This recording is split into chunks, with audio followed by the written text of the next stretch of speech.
الحمد لله رب العالمين وصلى الله على سيدنا محمد وعلى آله وصحبه الطيبين الطاهرين.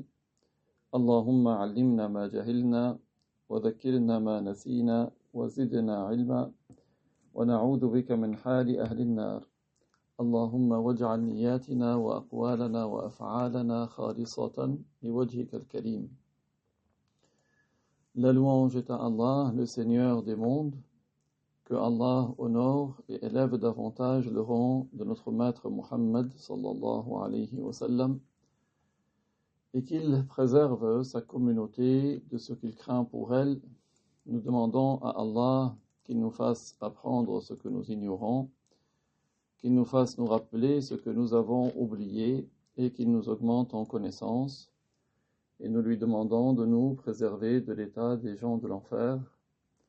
Nous demandons à Allah qu'il fasse que nos intentions, nos actes et nos paroles soient accomplis sincèrement par recherche de son agrément. Donc on était arrivé à la parole de l'auteur. Allah guide qui il veut, et il préserve et sauve par sa grâce. Il égare qui il veut, il crée la perdition et éprouve par sa justice. Donc ici, il y a plusieurs choses. Donc la première, c'est que c'est Allah qui guide et c'est Allah qui égare. Et ça, c'est conforme à ce que nous avons vu jusqu'ici. C'est-à-dire que c'est Allah qui crée toutes choses et tout ce qui se produit est par sa volonté. C'est lui qui l'a voulu.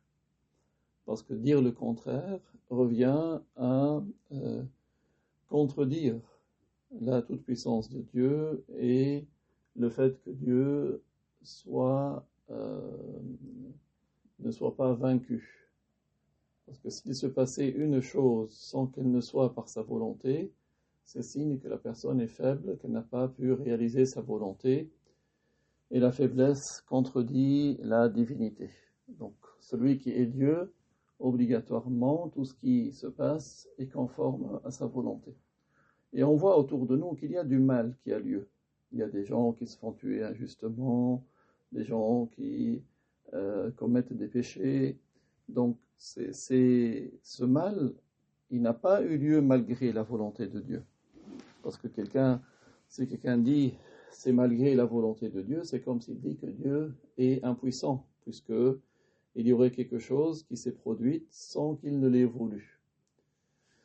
Donc, ici, cette phrase nous rappelle que, effectivement, tout est par la volonté de Dieu. Donc, ce qui est bien, comme l'a guidé, celui que Allah guide, c'est-à-dire il lui accorde d'être sur le droit chemin, d'être sur la croyance qu'il agrée, c'est Allah qui l'a guidé. C'est par ça la volonté de Allah. Il guide qui il veut. Et il préserve et sauve par sa grâce. Qu'est-ce que ça veut dire qu'il préserve et sauve par sa grâce? C'est-à-dire, il préserve des désobéissances, il préserve des péchés, et il sauve, c'est-à-dire il sauve la personne, il lui sauve sa personne, il sauve sa religion. Tout cela par la grâce. Pourquoi par sa grâce? C'est-à-dire que ce n'est pas obligatoire pour lui.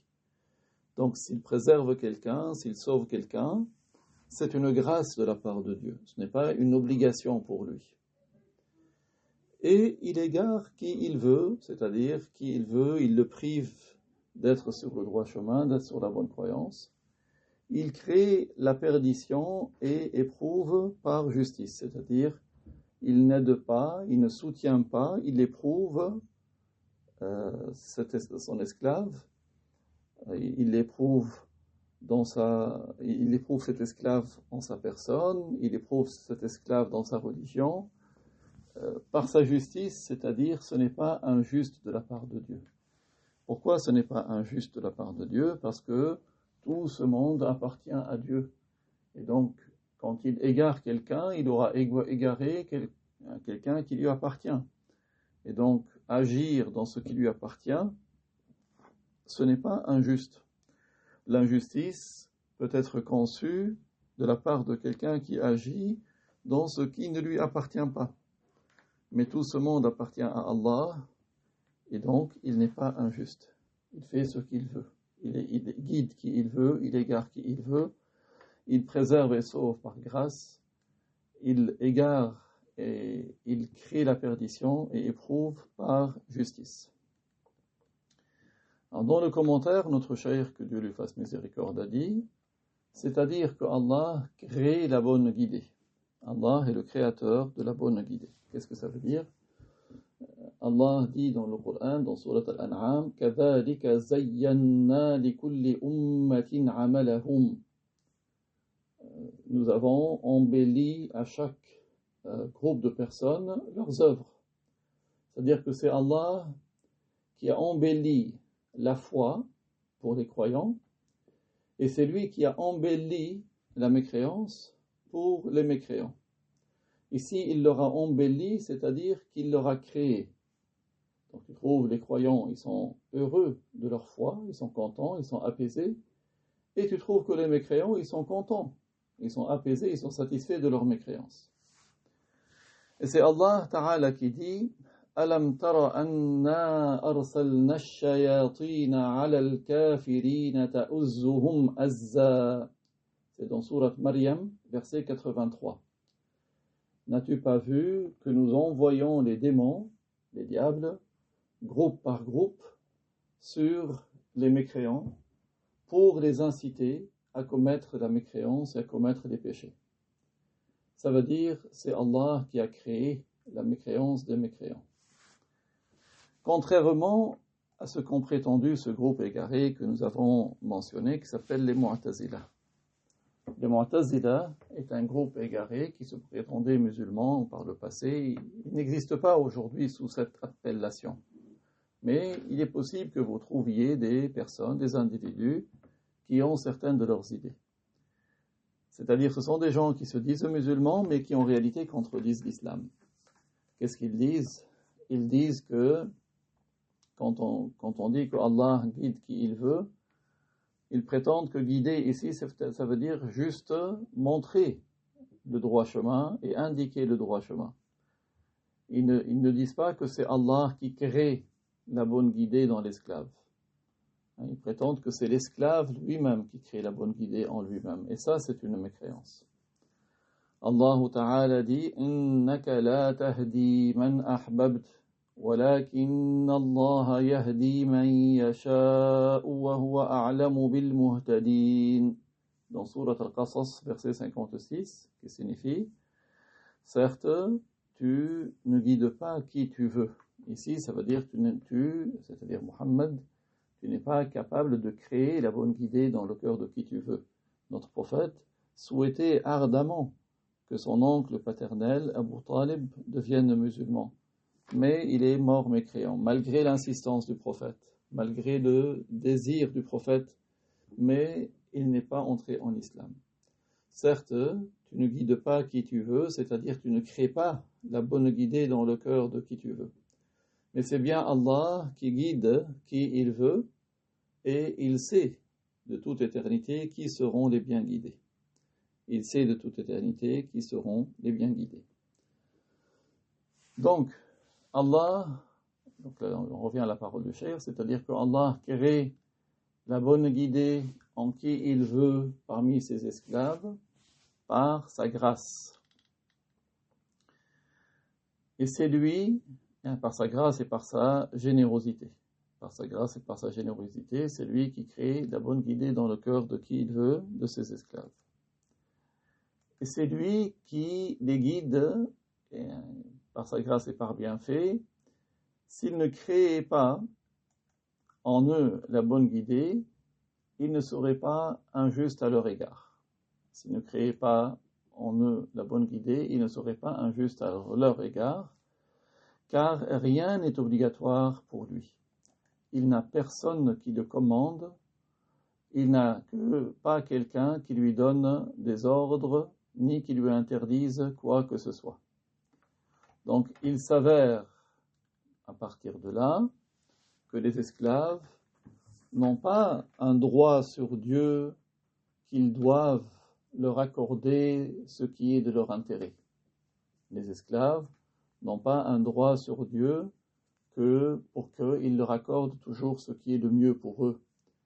Non, pas du tout. Allah, il agit comme il veut. Allah, il gère ses esclaves comme il veut. Parce que ce monde lui appartient. Et celui qui possède le monde, il a la légitimité d'agir dans ce qui lui appartient tel qu'il le veut.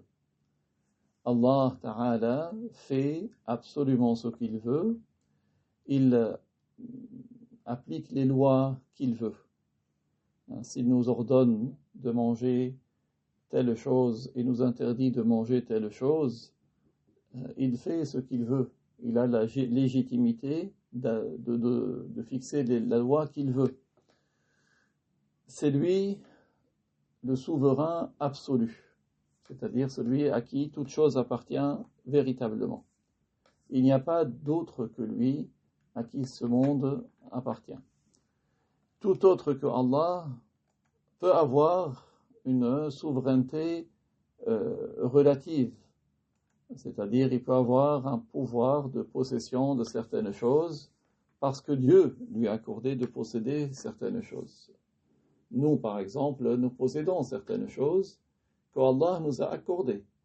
Si nous agissons dans ces choses, mais d'une manière qui n'est pas conforme à l'autorisation de Dieu, nous serons désobéissants, nous serions injustes. Tandis que lui, l'injustice n'est pas concevable. Parce que, dans tous les cas, il aura agi dans ce qui lui appartient. Donc, Allah, donc la suite de l'explication du cheikh, il n'a pas créé, subhanahu, la bonne idée en les mécréants. Allah n'a pas créé la bonne idée en les mécréants. Il les a égarés par justice de sa part. C'est-à-dire que ce n'est pas par injustice de sa part. L'injustice n'est en effet pas concevable de sa part. L'injustice n'est pas concevable de sa part. Ainsi, il fait ce qu'il veut de ce qui lui appartient véritablement. C'est-à-dire l'appartenance des choses à Dieu est une appartenance véritable. Ce n'est pas comme notre possession des choses à nous, qui elle est relative.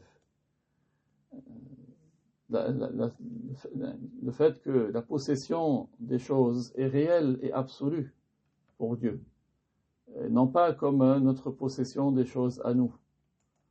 Notre possession à nous est une possession dans le sens figuré, selon la raison, car les esclaves, nous donc, et ce qu'ils possèdent, c'est-à-dire ce que nous possédons, tout cela est une propriété de Allah Ta'ala. Il n'y a pas de différence entre toi et entre ce qui t'appartient, du fait que les deux vous appartenez à Dieu. Toi, il t'a créé, et il t'a fait entrer en existence à partir du néant. De même, ce qui t'appartient, c'est Allah, c'est lui qui l'a créé, c'est lui qui l'a fait surgir du néant à l'existence. C'est lui, subhanah, qui fait descendre la loi pour ses esclaves. C'est lui qui a envoyé des prophètes qui ont amené des lois que lui a voulu pour qu'elles soient appliquées. Maintenant, Allah Ta'ala a défendu à ses esclaves de faire certaines choses et ce qu'il leur a interdit de faire, ce qu'il leur a défendu de faire, ils doivent s'en abstenir, ils doivent s'en empêcher. S'ils ne s'en empêchent pas, ils seront sujets au blâme. Ils méritent d'être blâmés, d'être punis, ils méritent le châtiment. Dans le hadith, notre maître Muhammad, alayhi salatu wassalam, a dit « Inna Allah, law azzaba ahla ardihi wa samawatihi, la'azzabahum wa huwa ghayru zalimin lahum » rapporté par Zayd ibn Thabit avec une chaîne de transmission qui remonte jusqu'au prophète, alayhi salatu wassalam. Qu'est-ce que ça veut dire? Ça veut dire si Dieu voulait châtier tous les gens de la terre et des cieux, c'est-à-dire les humains et les djinns sur terre, musulmans et non musulmans, et les habitants des cieux qui sont les anges, s'il voulait les châtier, il les aurait châtiés, et ce n'est pas une injustice de sa part envers eux. Pourquoi? Rappelez-vous une chose. Chacun d'entre nous se rappelle, moi et ce que je possède, j'appartiens à Dieu. Dieu fait de moi ce qu'il veut. S'il m'a accordé du bien, c'est par sa grâce, et je suis reconnaissant et je le remercie. S'il m'a privé de quelque chose, c'est par sa justice. Je n'ai pas à me rebeller, à marquer une objection. Ensuite, l'auteur, c'est-à-dire Abu Ja'far al-Tahawi, que Dieu lui fasse miséricorde, a dit « Tous changent d'un état à un autre conformément à son vouloir, par sa grâce et sa justice. » Tous, c'est-à-dire tous les esclaves, leur état change d'un état à un autre. Donc, parfois ils sont dans un état, ils sont dans un autre état. Ces changements d'état sont conformes au vouloir de Dieu, c'est-à-dire à sa volonté. Et ils changent par la grâce de Dieu et par sa justice, c'est-à-dire ce n'est pas injuste de la part de Dieu. Dans le commentaire, notre cheikh, que Dieu lui fasse miséricorde, a dit, c'est-à-dire que les esclaves agissent conformément à la volonté de Allah tabaraka wa ta'ala. Les esclaves agissent conformément à la volonté de Allah tabaraka wa ta'ala. S'ils agissent en bien, c'est par la grâce de Allah ta'ala. S'ils agissent en commettant les désobéissances et les choses mauvaises, c'est par la justice de Allah tabaraka wa ta'ala. Donc, dans tous les cas, les esclaves se comportent conformément à la volonté de Dieu. S'ils font du bien, c'est par la volonté de Dieu. S'ils font du mal, c'est par la volonté de Dieu. Et donc, en cela, il y a la réfutation de l'avis des Mu'tazilah. C'est ce groupe égaré. Nous le citons à titre pédagogique pour comprendre, mais sachez qu'il y a encore des gens qui ont leurs idées. Peut-être, certainement, ils ne se disent pas Mu'tazilites, mais sachez qu'il y a même des gens qui, vous savez, à notre époque, malheureusement, même des égarés peuvent gagner beaucoup avoir une réputation. Je trouve des gens qui, sur Internet ou même dans des lieux physiques, vu qu'il y a beaucoup d'ignorance, que les gens n'ont pas appris les règles de base, ils gagnent, ils se font une réputation, et même le diplôme, c'est quelque chose qui n'est pas aujourd'hui rigoureuse, comme ça l'était par le passé. Ils peuvent venir même avec des diplômes, et ils propagent des choses qui sont fausses. C'est pour cela que, quelle que soit la personne que vous avez devant vous, vous pesez sa parole par rapport à la loi. Donc, aujourd'hui, même s'il n'y a pas des gens qui se disent mu'tazilites, mais vous trouvez qu'ils adoptent certaines de leurs idées. Donc, en cela, il y a une réfutation de l'avis des mu'tazilah qui ont prétendu que si les esclaves agissent en mal, ce ne serait pas par la volonté de Allah Ta'ala, alors que s'ils agissent en bien, ce serait par la volonté de Allah Ta'ala. Or, cette distinction est infondée et la vérité est en contradiction avec cela. Quoi que les esclaves fassent comme bien ou mal, c'est conformément à la volonté de Allah. Rappelez-vous la parole de notre prophète, alayhi salatu wassalam, quand il a enseigné à sa fille Zaynab, il lui a dit « Ma sha'Allahu kan, wa ma lam yasha' lam yakun » Ce que Dieu veut est, et ce que Dieu ne veut pas n'est pas. Quoi que les esclaves fassent, comme bien ou mal, c'est conformément à la volonté éternelle de Dieu. La volonté de Dieu n'est pas comme notre volonté. Les attributs de Dieu ne sont pas comme nos attributs. Nous, notre volonté, elle dépend du temps. Par exemple, Là maintenant, je veux faire telle chose, puis après je veux faire telle autre chose. Dieu a une volonté unique qui est de toute éternité, qui n'a pas de début, qui n'a pas de fin. La même chose pour sa science. C'est une science qui est unique, qui n'a pas de début, qui n'a pas de fin et qui est de toute éternité. La même chose pour sa puissance. Il a une puissance unique, qui n'a pas de début, qui n'a pas de fin, qui ne change pas.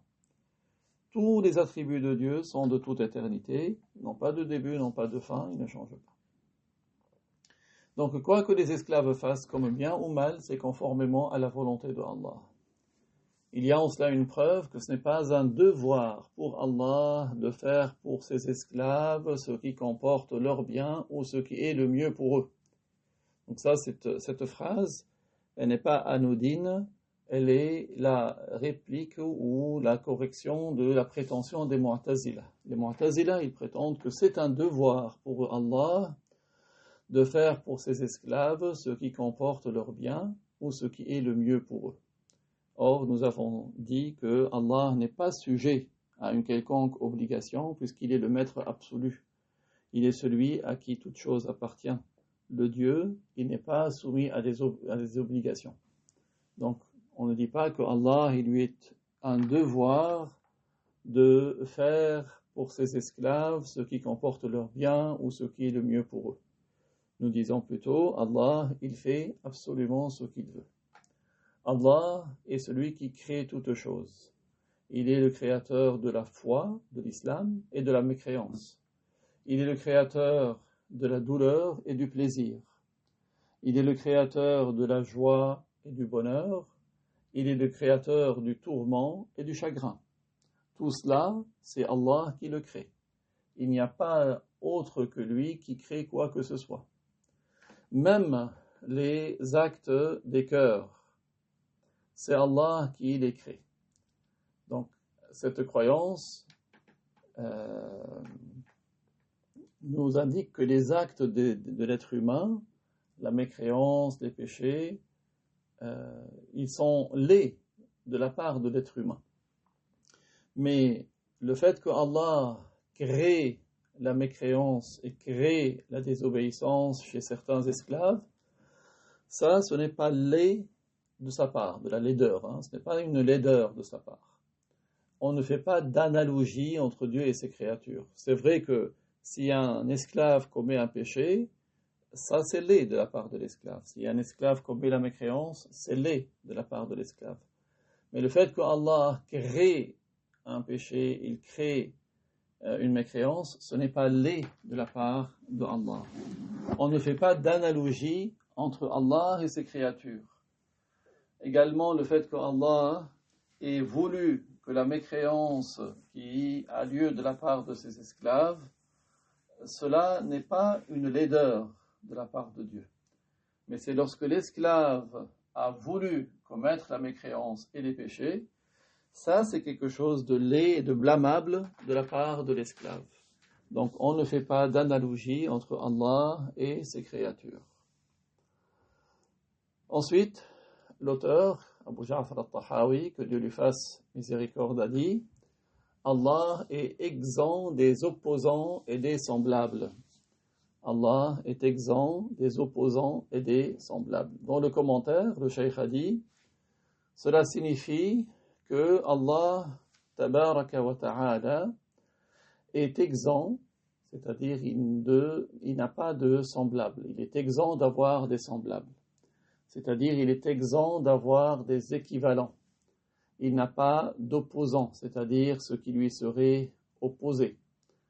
Comme par exemple l'opposé du bien c'est du mal, l'opposé de la chaleur c'est le froid.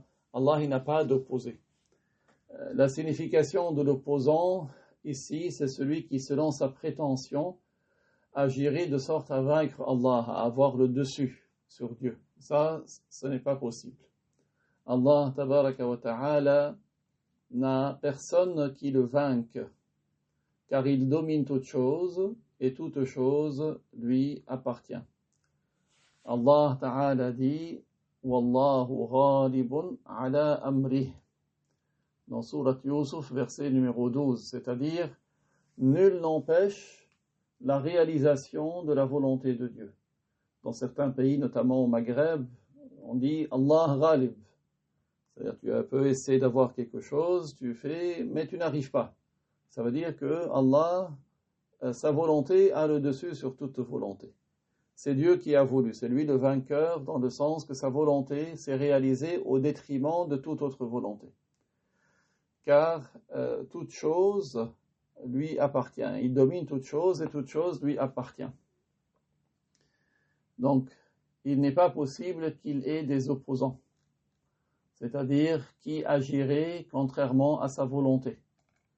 Le semblable, ici, c'est l'équivalent. Il n'a pas de semblable, il n'a pas d'équivalent, il n'a pas d'opposant. Puis l'auteur, Abu Ja'far al-Tahawi, que Dieu lui fasse miséricorde, a dit « Rien ne repousse son qada ». Alors on va voir qu'est-ce que ça veut dire le mot qada. Le qada, c'est la destinée, c'est ce que Dieu destine. Rien ne repousse ce que Allah a destiné.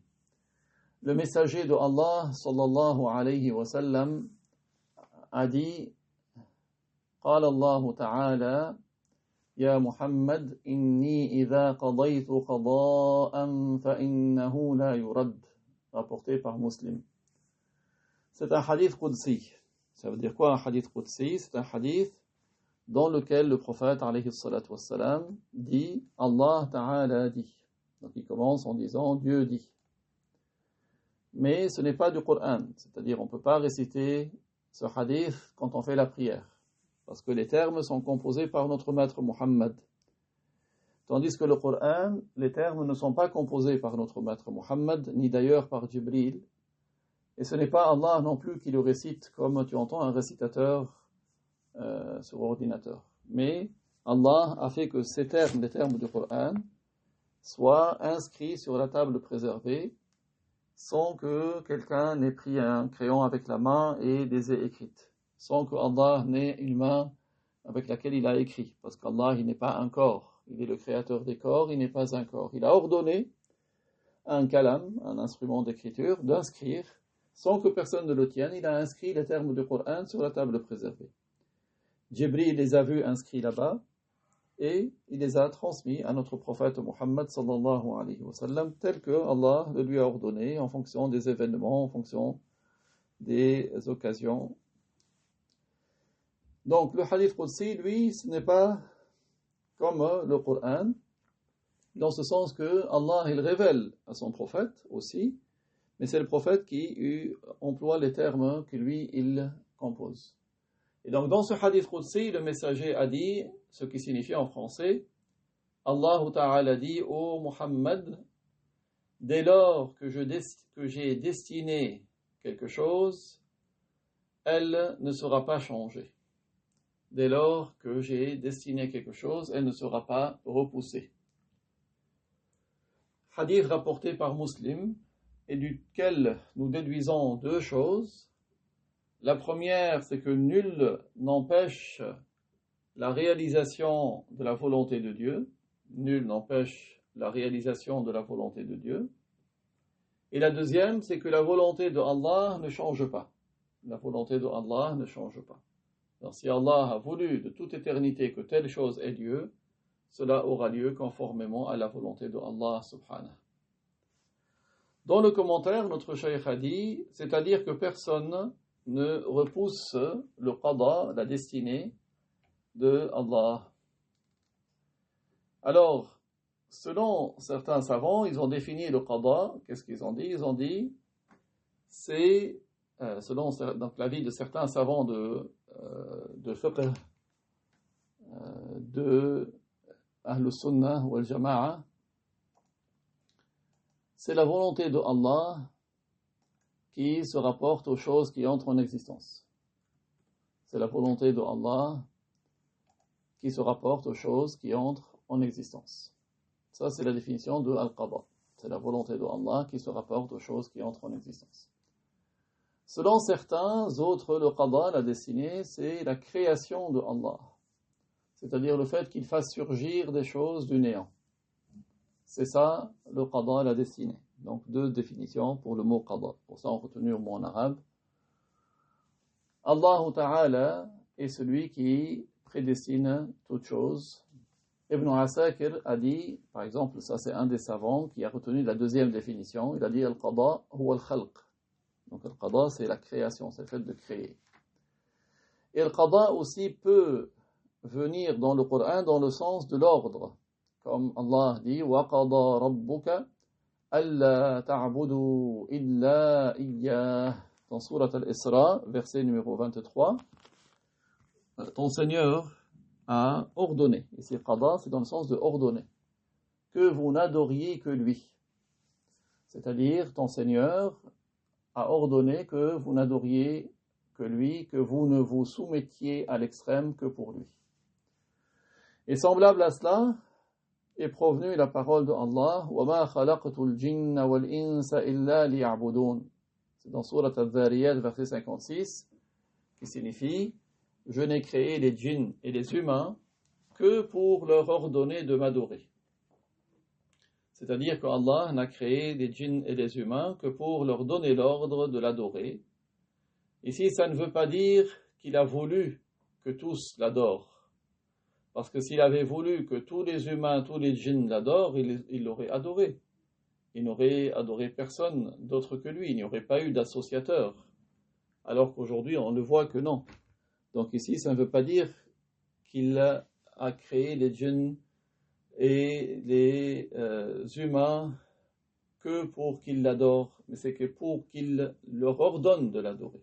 Donc c'est très important ici cette nuance, parce que si quelqu'un il dit oui, Allah, il a voulu que tous les humains et les djinns l'adorent, et là il constate qu'il y a certains qui n'adorent pas Allah, ça revient à dire qu'Allah est vaincu, que sa volonté ne se serait pas réalisée, ce qui n'est pas le cas. Donc ici, ce verset 56 de Surat al-Dhariyat signifie « Je n'ai créé les djinns et les humains que pour leur ordonner de m'adorer ».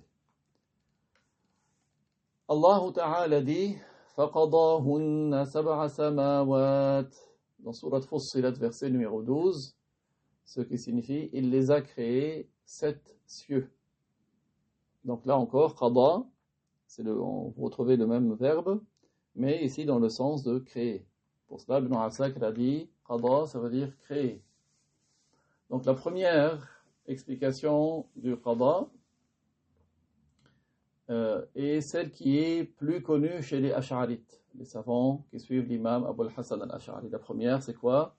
C'est la volonté de Allah qui se rapporte aux choses qui entrent en existence. C'est ça le qada. C'est plus cette définition que la définition de créer. Certains Ash'arites ont dit à propos de al-qada iradatullahi ma'a ta'alluqi fi azalin qada'uhu fa haqqiqi. Donc en fait les savants ils composent des poèmes parce que c'est plus facile à mémoriser. Et donc il a expliqué que le qada c'est la volonté de Dieu qui se rapporte à ce qui entre en existence et qui est de toute éternité, et c'est cela son qada. C'est la volonté de Allah qui se rapporte aux choses qui entrent en existence. C'est ça le qada de Allah. Alors sois sûr de cela.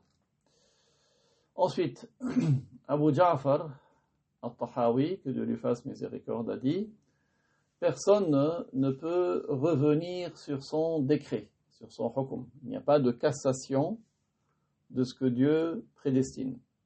Et nul n'a le dessus sur son vouloir. Personne ne peut revenir sur son décret, et nul n'a le dessus sur son vouloir. Dans le commentaire, le Cheikh a dit, c'est-à-dire que rien ne revient sur le hukm de Allah tabaraka wa ta'ala. C'est-à-dire que personne n'annule ce que le hukm. Alors qu'est-ce que le hukm ici? Qu'est-ce qu'il vise par c'est le décret, hein. Qu'est-ce qu'il vise par décret? C'est ce par quoi il charge les esclaves. C'est le jugement qu'il leur donne quand il leur dit faites la prière. Ça c'est un hukm. Quand il leur dit faites le jeûne, c'est un hukm. Donc c'est un décret, c'est-à-dire ce par quoi il charge les esclaves. C'est cela l'explication du hukm. Ça, c'est une explication, d'accord? Une première explication.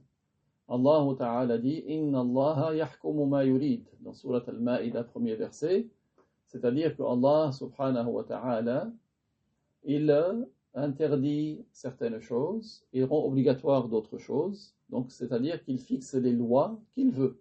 C'est ça un premier sens du décret. Mais il y a une autre signification. La signification, si on vise par le hukm, la volonté de créer, qu'on appelle al-hukm al-takwini, cela voudrait dire que nul n'a la capacité d'empêcher la réalisation de la volonté de Allah. Nul n'a la capacité d'empêcher la réalisation de la volonté de Allah. Notre cheikh, que Dieu l'agrée, a dit Allah est le créateur de ce monde, il l'a créé par sa puissance et par son hukm, c'est-à-dire sa volonté que les choses existent. Tout comme ce monde, c'est par sa puissance qu'Allah l'a fait exister, c'est également par son hukm, par son décret qu'il l'a fait exister. Et c'est cela le sens du verset 82 de Surat Yasin. Innama amruhu idha arada shay'an an yaqula lahu kun fayakun. Cela veut dire que Allah, s'il a décrété de toute éternité l'existence d'une chose, elle sera. Si Allah a décrété, c'est la volonté d'existence d'une chose, alors cette chose aura lieu. Ça ne veut pas dire, dans ce verset, ça ne veut pas dire qu'Allah, il prononce kun, kun, kun. Celui qui dit qu'Allah, kun, ça veut dire soit, l'impératif du verbe être. Ça ne veut pas dire qu'Allah, toutes les fois qu'il veut créer une chose, il dit soit, kun, kun, kun. Celui qui lui attribue cela, il devient mécréant. Certains ont démenti Allah. Ils ont dit qu'Allah, il est, donc ce qu'il fait est entre le kaf et le noun. Ça, c'est la parole de quelqu'un de mauvais, de malin. Le messager, sallallahu alayhi wa sallam, n'a pas dit de telle phrase, il n'y a aucun compagnon. Mais dans le Coran, kun, ça veut dire, c'est le décret qui est de toute éternité, le hukm qui est de toute éternité. Yani Allah parle de toute éternité pour l'existence de ce monde. C'est ça le sens. Allah a jugé. Le jugement, son décret, c'est sa parole. Il a jugé l'existence de ce monde et ce monde a existé. Et donc, ce hukm, ce qu'il veut, a donc lieu inévitablement. Et ça veut dire que nul n'a la capacité d'empêcher la réalisation de la volonté de Allah. Ce que Allah veut a donc lieu inévitablement, c'est-à-dire que cela se réalise. Parce que dans la réfutation ou l'opposition à ce qu'il a décrété, à ce qu'il a, à son qada, revient à lui attribuer l'impuissance. Or, l'impuissance est impossible au sujet de Allah. Donc, nul ne repousse le qada de Allah. Nul n'a la capacité d'empêcher la réalisation de ce que Allah a voulu de toute éternité qu'il existe. D'autre part, la parole « Wala ghaliba li amrihi » et nul n'a le dessus sur son vouloir, c'est-à-dire que personne n'a le dessus sur ce que Allah veut. Personne n'a le dessus sur ce que Allah veut. Puis Abu Ja'far al-Tahawi, que Dieu lui fasse miséricorde, a dit « Nous avons cru en tout cela, et nous avons eu la ferme certitude que tout est de sa part. » Nous avons cru en tout cela, et nous avons eu la ferme certitude que tout est de sa part. Dans le commentaire, le Cheikh a dit, c'est-à-dire que nous avons reconnu vrai, et ça c'est une reconnaissance catégorique de notre part, c'est un acte de foi de notre part, dans laquelle on n'a aucun doute, aucune hésitation, que tout ce qui se produit est créé par Allah. Tout est de sa part, c'est-à-dire que c'est Allah qui est le créateur du bien et du mal. Nous avons eu la ferme certitude que tout est de la part de Dieu. C'est-à-dire que toute chose qui est entrée en existence, elle ne s'est réalisée que conformément à la science éternelle de Allah, par sa prédestination éternelle et son qada qui est de toute éternité. Tout ce qui entre en existence est par la science, conformément à la science éternelle de Allah, et c'est par sa prédestination qui est de toute éternité et par son qada. Celui qui contredit à ce sujet, et il aura réfuté la parole de Allah Ta'ala, Hal min khaliqin ghayrullah, dans Surat Fatir, verset numéro 3. Ce qui signifie, y aurait-il un créateur autre que Dieu? C'est-à-dire qu'il n'y a pas d'autre créateur de Dieu. Ici, ce verset est sous forme, donc la construction de la phrase est une interrogative.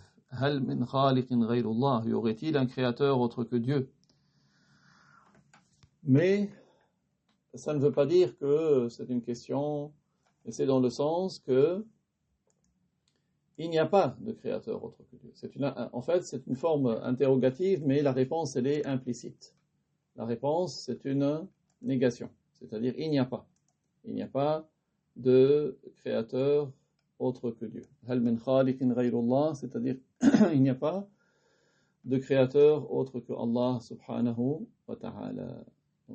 Donc si quelqu'un, il prétend que non, le mal, il est créé par l'être humain, il aura contredit la parole de Allah dans le Coran, ce verset, Hal min khaliqin ghayrullah, qui veut dire il n'y a pas de créateur autre que Allah.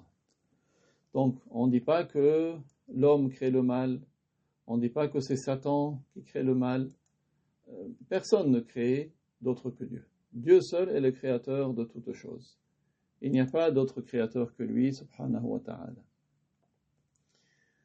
Donc, là, c'était la fin de ce chapitre. Donc, vous avez compris, c'est un chapitre concernant essentiellement l'attribut de la volonté.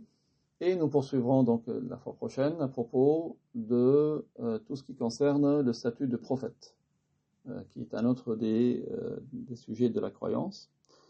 Avant de finir, on prend quelques informations utiles. Donc, une première information, c'est une invocation. Invocation de notre maître Al-Khadir. Alors, c'est qui notre maître Al-Khadir? Al-Khadir, c'est, selon certains avis de savants, c'est un prophète. Et selon d'autres savants, c'est un homme vertueux. Al-Khadir, c'est celui que notre maître Moussa a rencontré, et le récit de leur rencontre est dans Surat Al-Kahf. Dans Surat Al-Kahf, lorsque notre maître Moussa a voulu rencontrer quelqu'un qui aurait plus de science que lui. Allah lui a indiqué comment il pouvait rencontrer notre maître Al-Khadir. Et notre maître Al-Khadir, lui, il vit sur l'eau. C'est-à-dire, il marche sur l'eau, il s'assoit sur l'eau. Allah lui a accordé cela, tout comme nous, on marche sur terre, on se pose sur terre. Et il est encore vivant, il n'est pas mort. Il est encore vivant, et il se déplace, il arrive qu'il rencontre des gens vertueux. Notre maître Al-Khadir a enseigné une invocation. Et cette invocation, elle est utile pour faciliter les ressources financières, la subsistance.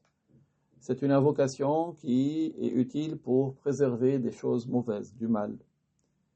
Le cousin de notre prophète, Abdullah ibn Abbas, qu'Allah l'agrée lui et son père, a dit, celui qui dit ces invocations 3 fois le matin et 3 fois le soir, Allah le protège de la noyade, Allah le protège de l'incendie, Allah le protège du vol, Allah le protège des démons, Allah le protège des serpents, Allah le protège des scorpions. Quelle est cette invocation? Ce sont 4 phrases qu'on répète donc, qu'on a dit 3 fois. Bismillahi ma sha Allah, la yasuqul khayra illa Allah. Bismillahi ma sha Allah, la yasrifu as-su'a illa Allah. Bismillahi ma sha Allah, ma kana min ni'matin famin Allah. Bismillahi ma sha Allah, ولا حول ولا قوة إلا بالله. Donc pour comprendre le sens, Bismillahi, c'est-à-dire je commence en évoquant le nom de Dieu, Ma Allah, ce que Dieu veut est, La yasuqul khayra illa Allah, nul autre que Allah n'amène le bien. Bismillahi ma Allah, je commence par le nom de Allah, ce que Allah veut est, La yasrifu su'a illa Allah, nul autre que Allah n'éloigne le mal. Bismillahi ma Allah, je commence en citant le nom de Allah, ce que Allah veut est, Ma kana min ni'matin fa min Allah, toute grâce qui a lieu est de la part de Dieu. Bismillahi ma Allah, je commence par le nom de Allah, ce que Allah veut est, Wala hawla wala quwwata illa billah. Il n'est de protection et il n'est de force que par Dieu. C'est Dieu qui donne la protection, c'est Dieu qui accorde l'aide pour faire le bien. Et une autre invocation également, qui est une invocation en faveur de notre prophète Mohammed, que Dieu l'honore et l'élève davantage en degrés. Plusieurs personnes l'ont essayé pour voir le prophète alayhi salatu wassalam.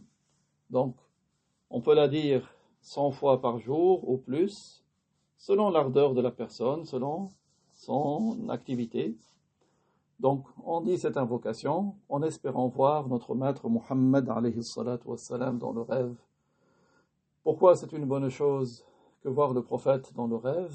Parce que notre prophète a dit, celui qui le voit dans le rêve, il l'aura vu véritablement. Parce que le shaitan n'arrive pas à prendre l'apparence de notre prophète. D'une part. Et d'autre part, il a dit, alayhi salatu wassalam, que celui qui l'a vu dans le rêve, il le verra à l'état d'éveil. C'est-à-dire, avant de mourir, il verra le prophète véritablement. Et ça, c'est une annonce que cette personne mourra musulmane. Il se peut même qu'un non-musulman voit le prophète Mohammed dans le rêve, c'est-à-dire, ça signifie qu'il va rentrer en islam et qu'il va mourir musulman. C'est pour cela que c'est une belle chose que de voir notre maître Mohammed dans le rêve, que Dieu nous l'accorde à tous. Alors, cette invocation est une cause, c'est de dire Allahumma salli ala Muhammad, Allahumma salli ala Muhammadin nabi, wa azwajihi ummahatil mu'minin, وذريته وأهل بيته كما صليت على آل إبراهيم إنك حميد مجيد. C'est ça l'invocation qui signifie ô Allah, honore et élève davantage en degré le prophète Mohammed, ainsi que ses épouses, les mères des croyants, ainsi que sa descendance et les gens de sa famille, tout comme tu as élevé en degré la famille de Ibrahim.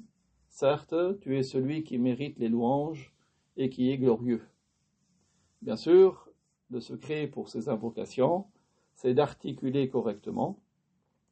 As-sad notamment, al-ghunna dans le mim, Allahumma et dans Muhammad, et le noun sur lequel il y a une ghunna aussi, an-nabi, an-nabi. Allahumma salli ala Muhammadin nabi. وأزواجه أمهات المؤمنين وذريته وأهل بيته كما صليت على آل إبراهيم إنك حميد مجيد.